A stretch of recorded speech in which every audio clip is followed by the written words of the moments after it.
नमस्कार। श्री आदि education group से मैं नीतू कुमार आप सबका स्वागत करती हूँ। हम 10वीं क्लास की जो सामाजिक विज्ञान की पुस्तक है उसके तहत हम इतिहास का जो भाग आता है वो हम पढ़ रहे थे। उसका प्रथम चैप्टर हमने पढ़ लिया था और आज हम उसका सेकंड चैप्टर पढ़ रहे हैं, संघर्षकालीन भारत, जो कि 1206 ईस्वी से लेकर 1757 ईस्वी तक था। तो संघर्षकालीन भारत में इसमें ज़्यादातर संघर्ष ही होता है और इसमें पूरा मध्यकाल आ जाता है। इस एक ही चैप्टर में सल्तनत से लेकर मुगल काल तक पूरा मध्यकालीन भारत आ जाता है। तो यह हर एग्ज़ाम के लिए बहुत ही इम्पोर्टेंट है। और इसमें जो अब एक ही चैप्टर में जैसे सल्तनत काल से लेकर मुगल काल तक पूरा मध्यकालीन भारत आ गया है, तो इसमें जो भी फैक्ट दिए हुए हैं वो सब बहुत ही इम्पोर्टेंट है, हर एग्ज़ाम के लिए इम्पोर्टेंट है। सबसे पहले अगर आप लोगों ने हमारे चैनल को सब्सक्राइब नहीं किया है तो नीचे जो सब्सक्राइब लिखा है रेड कलर में उस पर क्लिक कीजिए और जो पास में बेल आइकन बना है उस पर क्लिक कीजिए, ताकि जो भी हम वीडियो अपलोड करें वो उसकी नोटिफिकेशन सबसे पहले आपके पास पहुंच जाए। तो हमारे चैनल को सब्सक्राइब कीजिए और अगर वीडियो अच्छा लगे तो इसको लाइक ज़रूर कीजिएगा। तो आज हम पढ़ रहे हैं संघर्षकालीन भारत, जिसमें आएगा सल्तनत काल और जो मुगल काल आता है वो सब आएंगे। तो हम इससे पहले मैं जैसे कि ये मान लीजिए हमारा भारत है, तो यहाँ से जो आक्रमणकारी आए थे, सर्वप्रथम जो गजनवी आया था, भारत पर आक्रमण किया था। उसके बाद मोहम्मद गौरी आया था यहाँ से गजनी से। तो जब मोहम्मद को गजनी और मोहम्मद गौरी दोनों ही सिर्फ और सिर्फ धन लूटने के लिए आए थे, ना कि यहाँ पर शासन करने के लिए। जबकि जो मुगल काल आता है उसमें जो बाबर आता है, तो बाबर यहाँ पर सिर्फ धन लूटने के लिए नहीं आया था, बल्कि वो यहाँ पर शासन करना चाहता था। क्योंकि यहाँ का जो क्षेत्र है, बाबर भी जो मध्य एशिया से ही आया था, तो उनको वहाँ का क्षेत्र धूल भरी आंधियाँ थी तो वो अच्छा नहीं लगता था। वो भारत के बारे में सुना था कि सोने की चिड़िया है, तो इसीलिए वो भारत पर आकर शासन करना चाहता था। लेकिन जो मोहम्मद गौरी वो यहाँ पर शासन करना नहीं चाहता था। वो भारत पर शासन करना नहीं चाहता था, वो सिर्फ धन लूटने के लिए ही आया था। तो जब मोहम्मद गौरी ने 1191 और 1192 दो बार भारत पर आक्रमण किया था, तो उस समय चौहान वंश का शासन था, जिसका नाम आता है पृथ्वीराज चौहान। तो पृथ्वीराज चौहान से प्रथम समय तो पृथ्वीराज चौहान जीत गया था, लेकिन 1192 में जो युद्ध हुआ था पृथ्वीराज चौहान और मोहम्मद गौरी के बीच, उसमें पृथ्वीराज चौहान हार गया था। तो उसके बाद जो सल्तनत काल है उनके शासन की स्थापना हो गई थी। लेकिन 1192 में जो मोहम्मद गौरी था वो अपने गुलाम कुतुबुद्दीन ऐबक को भारत में छोड़कर वो खुद यहाँ से चला गया था और जाते समय उनकी वहाँ पर मृत्यु हो गई थी। 1206 में उनकी मृत्यु के बाद, मोहम्मद गौरी की मृत्यु के बाद, कुतुबुद्दीन ऐबक ने भारत की सत्ता संभाली। तो कुतुबुद्दीन ऐबक ने 1206 से लेकर 1210 तक भारत की सत्ता संभाली थी। तो कुतुबुद्दीन ऐबक के बारे में ही हम पढ़ने वाले हैं। भारत पर लगातार विदेशी आक्रांताओं ने आक्रमण किए। किसने? विदेशी आक्रमणकारियों ने। भारतीयों ने इन आक्रमणों का वीरतापूर्वक प्रतिरोध भी किया और संघर्ष किया। भारतीयों ने प्रारंभिक अरबी एवं मुस्लिम आक्रांताओं को पराजित कर खदेड़ दिया था। उमर खलीफा के समय 636 ईस्वी में अरबों द्वारा पहला समुद्री आक्रमण ठाणे पर हुआ। ये ठाणे कहाँ पर आता है? ठाणे आता है मुंबई में। किताब फतुह अल बुल्दान में उल्लेख है कि अरबों का यह अभियान विफल रहा। इसके बाद भड़ोच और सिंध के डेबाल बंदरगाह पर अरबों का आक्रमण हुआ। यह आक्रमण भी असफल रहे। चचनामा में उल्लेख मिलता है कि डेबाल के संघर्ष में अरब सेना नायक मुदाइरा पराजित हुआ और मारा गया। जब मोहम्मद बिन कासिम ने 1712 में मोहम्मद बिन कासिम ने सिंध के राजा थे दाहिर, सिंध के राजा कौन थे? दाहिर के मध्य भयानक संघर्ष हुआ इन दोनों के बीच में। किसके बीच में? मोहम्मद बिन कासिम और जो सिंध के राजा थे उनका नाम आता है दाहिर। इन दोनों के बीच में भयानक संघर्ष हुआ और इसी बीच संयोगवश एक तीर हाथी पर सवार राजा दाहिर के सीने में लगा और इस कारण राजा की मृत्यु हो गई। इसके बाद भी राजकुमार जैसे वे सम्राज्ञी रानी बाई किले की रक्षा के लिए डटे रहे। अब आता है महमूद गजनवी को कश्मीर के शाही शासक जयपाल और आनंदपाल से कड़ा संघर्षों का सामना करना पड़ा। किसको? महमूद गजनवी को। महमूद गजनवी का जो सोमनाथ का आक्रमण है, जिसने सोमनाथ के मंदिर को लूटा था, वो बहुत ही इम्पोर्टेंट है। और मोहम्मद गोरी को पृथ्वीराज चौहान के हाथों कई बार पराजित होना पड़ा। मोहम्मद गोरी को पृथ्वीराज चौहान के हाथों।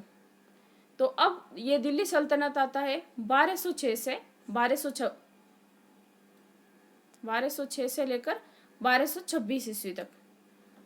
यामिनी, इलबरी या गुलाम, जो दिल्ली सल्तनत है, इसको हम यामिनी भी बोल सकते हैं, इलबरी या गुलाम वंश, कुछ भी बोल सकते हैं। गुलाम का मतलब यह नहीं था कि ये पूर्ण रूप से गुलाम थे या इनके ऊपर जुर्म किया जाता था, ऐसा कुछ नहीं था। गुलाम की जगह अगर हम इसको ममलूक वंश भी बोल सकते हैं। गुलाम मतलब सिर्फ ये उनके गुलाम थे इसीलिए इनको गुलाम कहते थे, बाकी इनके साथ कोई गुलामों की तरह व्यवहार नहीं किया जाता था। कुतुबुद्दीन ऐबक ने 1206 से 1210 ईस्वी तक राज्यारोहण शासन किया था। राज्यारोहण कब हुआ इनका? कुतुबुद्दीन ऐबक का 1206 ईस्वी में। और इसे लाख बख्श भी कहा जाता है। क्या कहा जाता है कुतुबुद्दीन ऐबक को? लाख बख्शी। क्यों कहा जाता है? क्योंकि ये दान देता था, इसीलिए। इसके दरबार में हसन निजामी को संरक्षण मिला हुआ था। किसको? हसन निजामी को। कुतुब मीनार की पहली मंजिल ऐबक द्वारा बनाई गई थी। जो कुतुब मीनार है वर्तमान दिल्ली में, तो इनकी जो पहली मंजिल है वो कुतुबुद्दीन ऐबक के द्वारा बनाई गई थी। और कुतुब मीनार, नाम कुतुब मीनार है तो ऐसा लगता है कि कुतुबुद्दीन ने अपने नाम पर कुतुब मीनार का निर्माण करवाया, लेकिन जो कुतुब मीनार का निर्माण जो बख्तियार काकी थे, ख्वाजा कुतुबुद्दीन बख्तियार काकी थे, उनकी स्मृति में या उनकी याद में कुतुब मीनार का निर्माण करवाया गया था।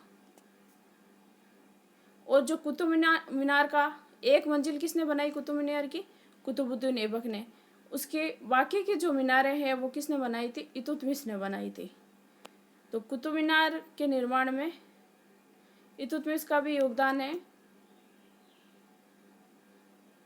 समकालीन इस्लामिक साहित्य में ऐसा उल्लेख है, सन 1210 ईस्वी में चौगान यानी पोलो खेलते हुए घोड़े से गिरकर ऐबक की मृत्यु हो गई थी। ऐबक की मृत्यु कैसे हुई थी?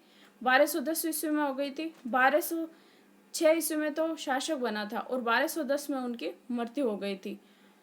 कैसे हुई थी? पोलो खेलते हुए घोड़ों से गिरकर उनकी मृत्यु हो गई थी। उसके बाद इल्तुतमिश आता है। इल्तुतमिश का शासन 1210 से 1236 ईस्वी तक आता है। तो इल्तुतमिश के बारे में हम पढ़ रहे हैं। ये ऐबक का दामाद एवं उत्तराधिकारी भी था। कुतुबुद्दीन ऐबक का दामाद भी था और उत्तराधिकारी भी था। इसे तुर्क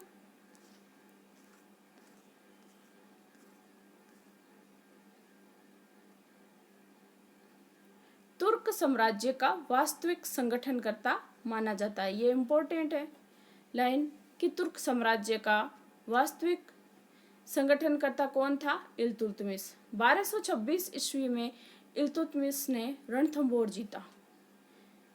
क्या जीता था? रणथंबोर। 1223 ईस्वी में सुल्तान ने मालवा पर आक्रमण कर बिला दुर्ग को जीत लिया था।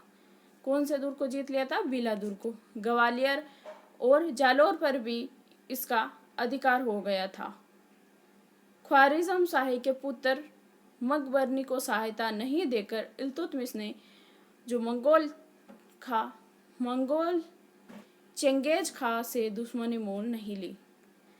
यानी कि यह मकबरनी था जो इल्तुतमिश से सहायता मांगने के लिए इनकी शरण में आया था, लेकिन इल्तुतमिश ने मकबरनी की सहायता नहीं की क्योंकि वो चंगेज खां से दुश्मनी मोल लेना नहीं चाहता था, इसीलिए।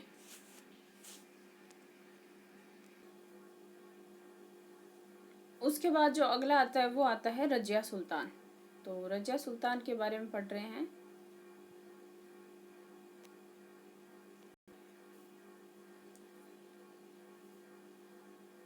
रजिया सुल्तान ने शासन किया था 1236 से लेकर 1240 तक। रुकनुद्दीन फिरोज शाह की हत्या के बाद इल्तुतमिश की पुत्री थी रजिया सुल्तान। अब रजिया सुल्तान पर एक मूवी भी आई थी जिसके अंदर हेमा मालिनी ने रजिया सुल्तान का रोल किया था, और जो धर्मेंद्र है उसने याकूत का रोल किया था। तो इसमें इल्तुतमिश की ये पुत्री थी, और पुत्री होते हुए भी इल्तुतमिश ने रजिया को उत्तराधिकारी चुना। परंपरावादी और कट्टरपंथी तुर्की अमीरों ने रजिया का विरोध किया था। रजिया ने पर्दा प्रथा को त्याग दिया था और पुरुषों के समान कोट व टोपी पहनने लगी। कौन? रजिया सुल्तान। उसने मलिक जलालुद्दीन याकूत, जो कि अबिसिनिया का निवासी था, को अमीर यानी आखुर यानी जो अश्वशाला का प्रधान होता था, उसका अध्यक्ष बना दिया था। इससे तुर्क जो अमीर थे वो नाराज हो गए थे। सरहिंद के शासक के विद्रोह को शांत करने के अभियान में याकूत की हत्या कर दी गई।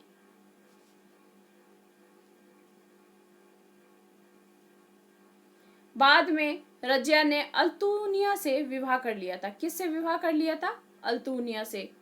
और 1240 ईस्वी में उन दोनों को मार डाला। हरियाणा में कहतल नाम की जगह आती है, वहां पर रजिया सुल्तान को और अल्तुनिया को मार दिया गया था।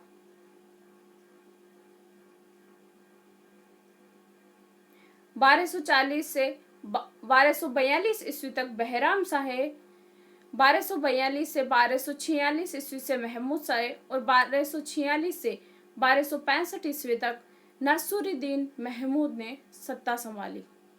ये सभी अयोग्य शासक थे, यानी कि रजिया सुल्तान के बाद ये जो भी शासक हुए वो सभी अयोग्य थे। नासिरुद्दीन मोहम्मद के पीछे वास्तविक जो बल था वो गयासुद्दीन बलबन का था। यानी नासिरुद्दीन मोहम्मद जब शासक बना तो जो वास्तविक बागडोर थी वो गयासुद्दीन बलबन के हाथ में थी। तो अब अगला शासक जो बनता है वो आता है बलबन। 1265 से 1296 ईस्वी तक शासन किया था। किसने? बलबन ने। तो अब हम बलबन के बारे में पढ़ रहे हैं। उलुग खां बलबन इल्तुतमिश के चहलगानी यानी 40 नामक तुर्की दासों के परसे दल से संबंधित था। ये इल्तुतमिश ने जो अमीरों का जो 40 लोगों का दल बनाया था उससे संबंधित था बलबन। वे 1265 में यह गद्दी पर बैठा था। कब बैठा था? 1265 में गद्दी पर बैठा था, और मंगोला का सामना करने के लिए एक सैन्य विभाग यानी दीवाने आरिज को पुनर्गठित किया। सर्वप्रथम सैन्य विभाग की स्थापना किसने की थी? बलबन ने ही की थी, और उसको क्या कहा जाता था? दीवाने आरिज के नाम से जाना जाता था। उसने सिजदा और पाबोस यानी जो राजा होता था उसके सम्मुख झुककर उसके पैरों को चूमना। इसी को सिजदा और पेबोस कहा जाता था। की प्रथा को दरबार में शुरू किया था। किसने शुरू किया था? ये सिजदा और पेबोस की प्रथा को बलबन ने शुरू किया था। बलबन दिल्ली सल्तनत को प्रशासनिक ढांचे के निर्माताओं में प्रमुख था। उसने शत्रुओं के प्रति लोहे और रक्त की नीति अपनाई थी। किसने? बलबन ने शत्रुओं के प्रति लोहे और रक्त की नीति अपनाई थी।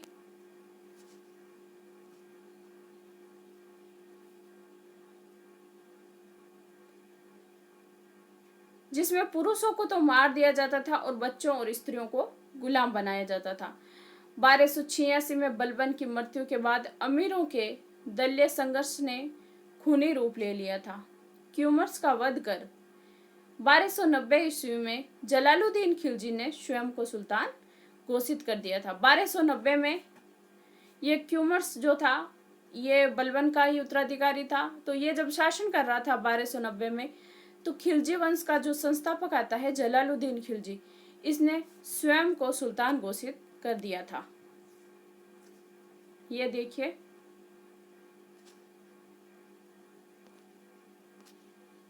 ये गुलाम साम्राज्य आता है उस टाइम का।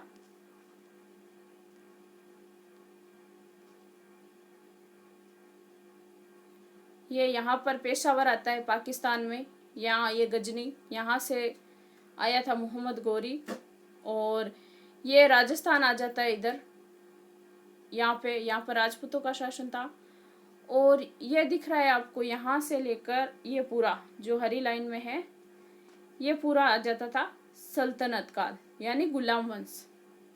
और यहाँ पर देवगिरी के यादव आते हैं। दक्षिण में काकतीय वंश आता है इधर, और वारंगल आता है। और ये देखिए, यहाँ दक्षिण में होयसेल आता था। तो ये गुलाम साम्राज्य था। ये पूरा यहाँ से लेकर यहाँ तक, यहाँ पर शासन किया था। गुलाम साम्राज्य का शासन था।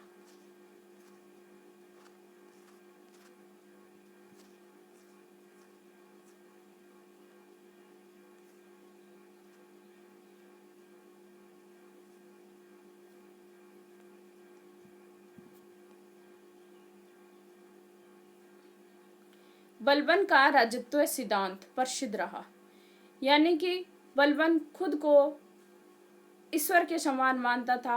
वो मानता था कि राजा ईश्वर के द्वारा भेजा हुआ प्रतिनिधि है, तो वे अपने आप को ही सर्वोच्च मानता था। बलबन का राजत्व सिद्धांत प्रसिद्ध रहा। बलबन की मान्यता थी कि राजा पृथ्वी पर ईश्वर का प्रतिनिधि है। किसका प्रतिनिधि है? ईश्वर का प्रतिनिधि है। राजा साधारण जनता से अलग व्यक्तित्व है। वे ईश्वर द्वारा प्रदत्त गुणों से युक्त है, जो उसे शासन करने की शक्ति प्रदान करते हैं। बलबन तुर्क अमीरों के विद्रोह से भी परिचित था। इसी कारण उसने दरबार में कठोर अनुशासन को बनाए रखना, कानून व्यवस्था की स्थिति को व्यवस्थित करना, चोरों डाकुओं का दमन एवं राजपूत जमींदारों के शासन विरोधी विद्रोह को कुचलना उसके प्रमुख कार्य थे।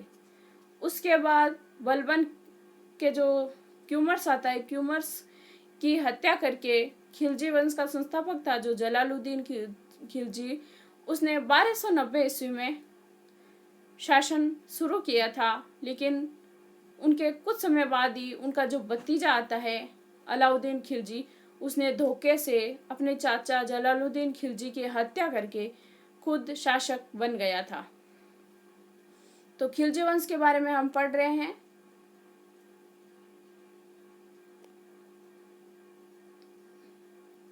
खिलजी वंश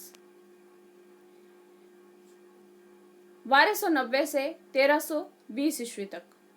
खिलजी वंश का प्रथम शासक जलालुद्दीन फिरोज खिलजी 1290 से 1296 ईस्वी तक था। वो 70 वर्ष का था। और उसके भतीजे और भतीजा भी था अलाउद्दीन खिलजी, और उनका दामाद भी था। अलाउद्दीन ने इलाहाबाद में उसका 1296 ईस्वी में धोखे से हत्या कर दी। यानी कि जो जलालुद्दीन खिलजी है उसने सिर्फ 6 वर्ष तक शासन किया था। उसके बाद उसके भतीजे और दामाद ने धोखे से उसकी हत्या कर दी और स्वयं सुल्तान बन बैठा था। अपने 20 वर्षों के शासन में कुछ अपने सुधारों को लेकर अलाउद्दीन की चर्चा होती है। उसने सिक्कों पर अपना उल्लेख द्वितीय सिकंदर के रूप में करवाया था। किसने? अलाउद्दीन खिलजी ने। उसके शासन में कश्मीर व बंगाल शामिल नहीं थे। गुजरात के बघेला राजपूत राजा राय करणदेव के खिलाफ सैन्य अभियान किया।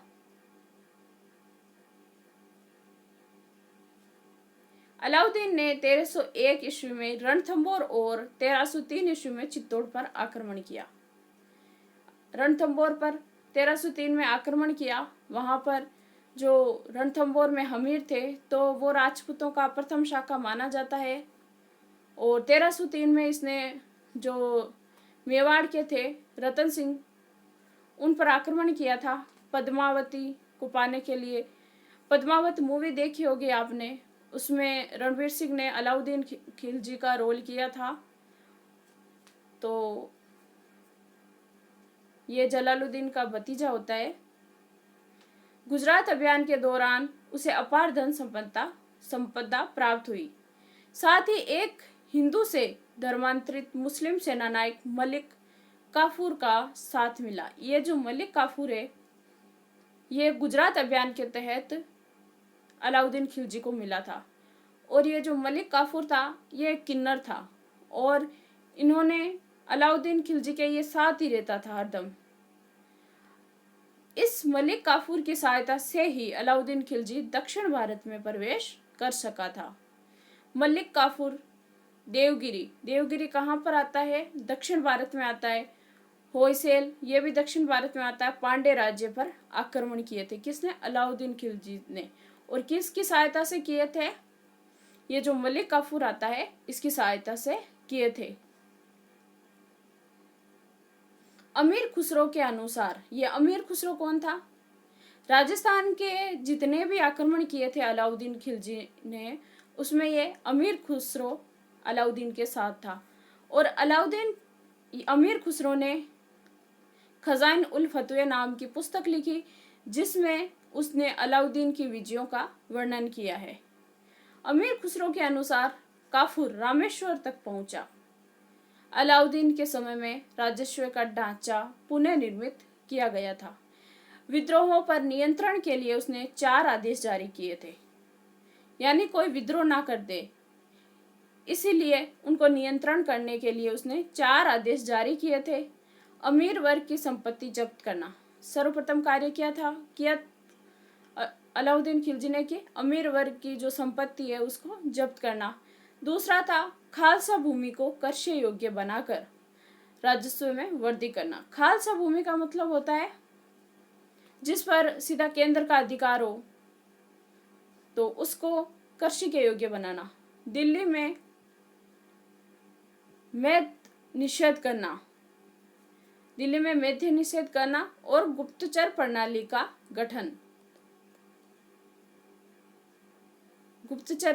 गठन किया था। किसने? अलाउद्दीन खिलजी ने। और अमीरों के परस्पर मेल मिलाप को रोक लगाना।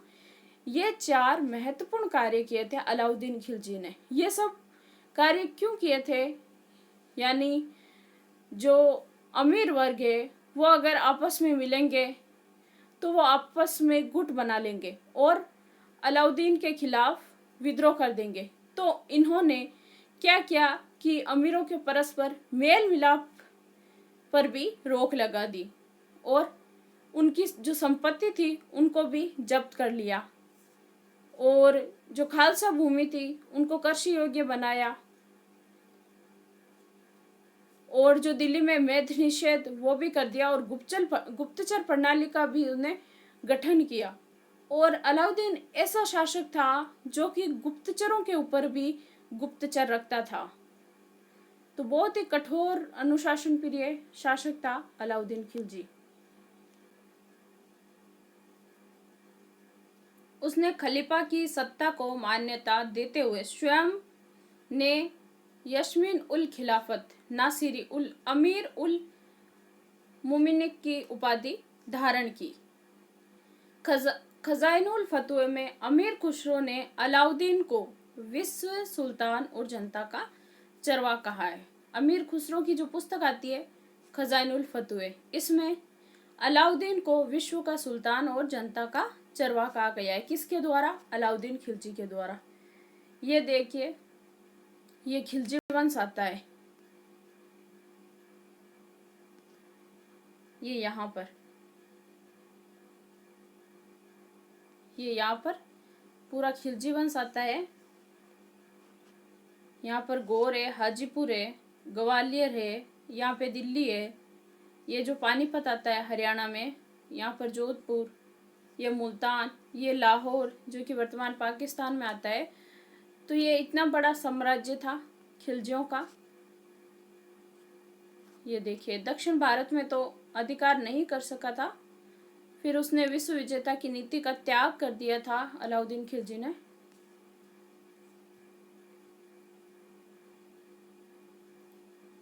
सुल्तान ने पुलिस, गुप्तचर, डाक पद्धति एवं प्रांतीय प्रशासन में कई सुधार किए थे। गुप्तचर प्रणाली का, पुलिस का और डाक पद्धति का भी प्रारंभ किसने किया था? अलाउद्दीन खिलजी ने। सबसे महत्वपूर्ण सुधार था इनका बाजार नियंत्रण। दीवान ए रियासत व्यापार का नियंत्रक, सहाना ए दंडाधिकारी, बाजार का दरोगा, मुहत्तसिब यानी जनसाधारण का रक्षक एवं मापतोल का निरीक्षण करता। बरीद का मतलब होता है बरीद ए मुमालिक, यानी जो गुप्तचर अधिकारी होते थे उनको कहा जाता था। नया पद सर्जित कर प्रशासन को ठीक किया उन्होंने। उसने अपनी एक विशाल सेना के रखरखाव हेतु आर्थिक सुधार भी किए थे। किसने? अलाउद्दीन खिलजी ने। मोल भाव सुनिश्चित करके सुल्तान ने काला बाजारी और मुनाफाखोरी पर रोक लगा दी थी।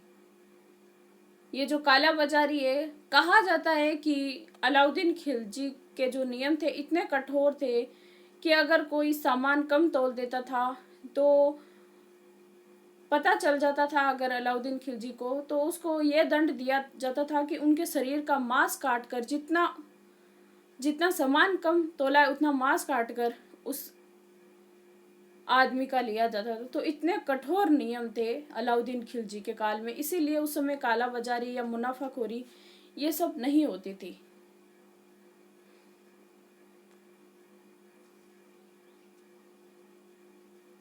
तेरह सौ 3 ईस्वी में अलाउद्दीन ने अलाई किला अथवा कोस ए सीरी, कुस के सीरी बनवाया। कहाँ पर? दिल्ली में बनवाया, जिसमें 7 द्वार थे।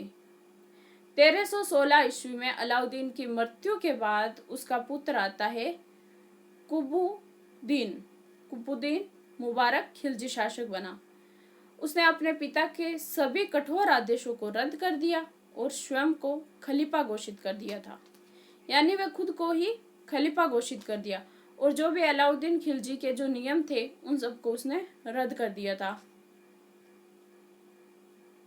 उल वासिक बिल्लाह की उपाधि धारण की। उसकी हत्या के बाद नासुरुद्दीन खुसरो शाह सुल्तान बना, जो खिलजी वंश का अंतिम शासक था। अब उसके बाद जो आता है वो आता है तुगलक शासनकाल। तो आज के लिए इतना ही। ये जो तुगलक शासनकाल आता है इसके बारे में हम कल पढ़ेंगे। अगर आप लोगों को वीडियो अच्छा लगा तो इसको लाइक ज़रूर कीजिए और हमारे इस चैनल को सब्सक्राइब कीजिए। और अगर आपका कोई भी सुझाव हो तो कमेंट बॉक्स में ज़रूर लिखिएगा। वीडियो देखने के लिए धन्यवाद। जय हिंद, जय भारत।